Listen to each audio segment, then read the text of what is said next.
guys, well here we are today in AUTODESK Fusion. Now last week, I believe it was the 17th, they updated Fusion with the new update. They've added this new icon up here in the top right hand corner just beside your extensions, and this is called Autodesk Assistant. So this new feature will allow you to simply type in some parameters and it will draw the object for you all by itself. So over the last few days I've been kind of playing around with this, and what I have found is for simple objects it seems to do fairly well. When you get into more complicated shapes, trapezoids with, or maybe a double trapezoid like a wedge shape with a couple of different angles, it seemed to have a little bit of a trouble. But I could see where the future is going with this, and I can see how it would be beneficial later on. Now it's my understanding that it's continually to learn as we work with this. Hopefully it'll just continue to get better and better. It just basically tells you I'm Autodesk Assistant. You can ask me questions about Autodesk products and get answers right here where you work, or you can simply just tell it to draw an object. So let's start out with something really simple. Design me a cube that is 50 millimeters. Let's just see what it does.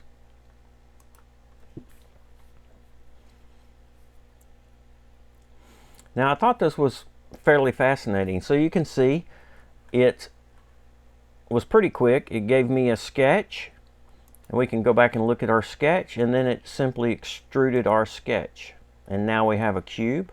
Now we can tell it to put a hole through the center in the Z direction, and let's make it let's say 15 millimeters diameter.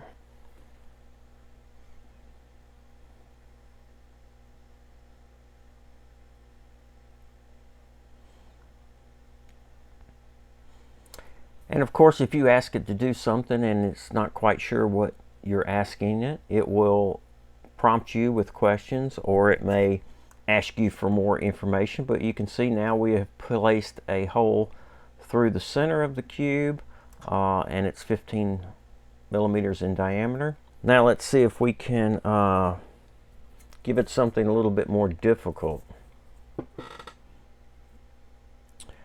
Add a bearing pocket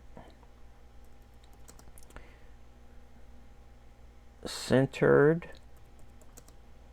on the top and bottom for a 6001 radial bearing.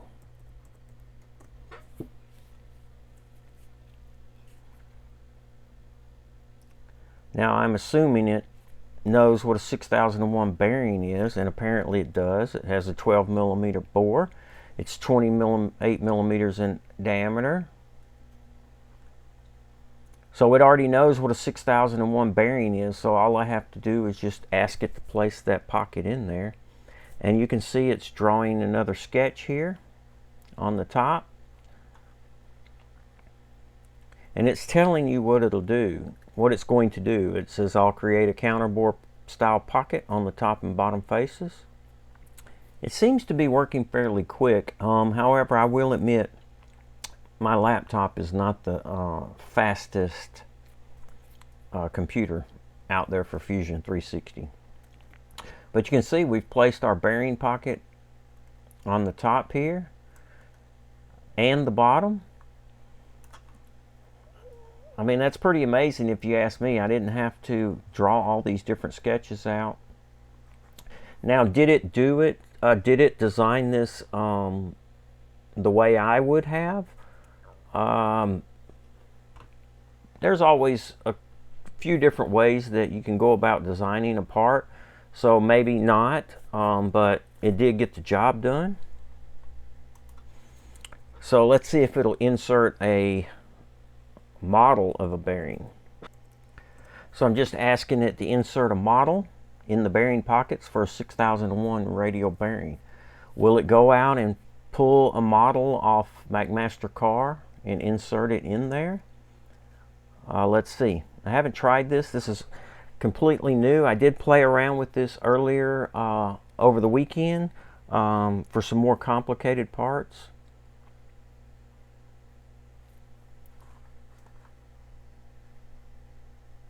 So it's telling me how to do it, but it won't actually do it. Okay. Import the bearing model file if you have it. Okay. So it won't actually put the bearing model in there, but it will draw the pocket for you. I think that's pretty awesome if you ask me.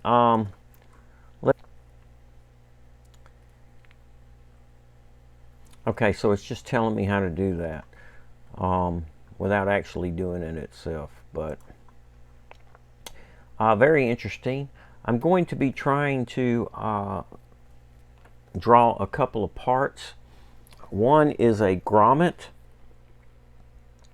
It's just a rubber grommet. And I want to try to 3D print it because what happens is the rubber gets hot and it tends to melt. But it's just a rubber grommet. It's about 3/4 of an inch diameter with a 3/8 inch through hole and about 3/8 inch thick. And what happens is it gets hot and it tends to melt. So I thought, well, maybe if I 3D printed this, it would last a little bit longer. Another part that I've tried to work on earlier in the week, this weekend I was working on, is this wedge. And you can see this is a trapezoid in this direction, but the bottom is flat. And then it's also a trapezoid in this direction. So it's kind of a double trapezoid. It did really good. I only used Autodesk Assistant to draw this, and it got really close. And the problem I was having was with the holes, because it wanted to draw them from the bottom up, and you can't do a countersink hole from the bottom up. So I had to, you know, move planes around, and it was getting a little too complicated. But I want to try to give this another good go and just see if I can get Autodesk Assistants to do this whole piece. But so these are a couple of pieces that I want to try to do, and I'll get some video on that. It's been about a year since I posted any videos. I've really been really busy at work, working like 60 hours a week, 6 days a week. I just haven't had time to do any kind of shop work, or especially any kind of projects. And so I haven't posted any videos, but my schedule is now back to normal, and I'm going to try to get back in the habit of posting videos. If you're new to Fusion and you're just getting started, I really think this Autodesk Assistant could be beneficial, especially for people just learning, because you can always ask it a simple, you know, question. How to mirror a part. Something as simple as just mirroring a part can be time consuming if you don't know exactly how to do it. Like me, several years ago when I got started with Fusion, I just kind of muddled through it and had to kind of figure it out on my own. And it's always nice when you've got help. So it looks like Autodesk Assistant is really going to be beneficial, and as time goes on, I think it's just going to be more beneficial. Guys, thanks for watching the videos.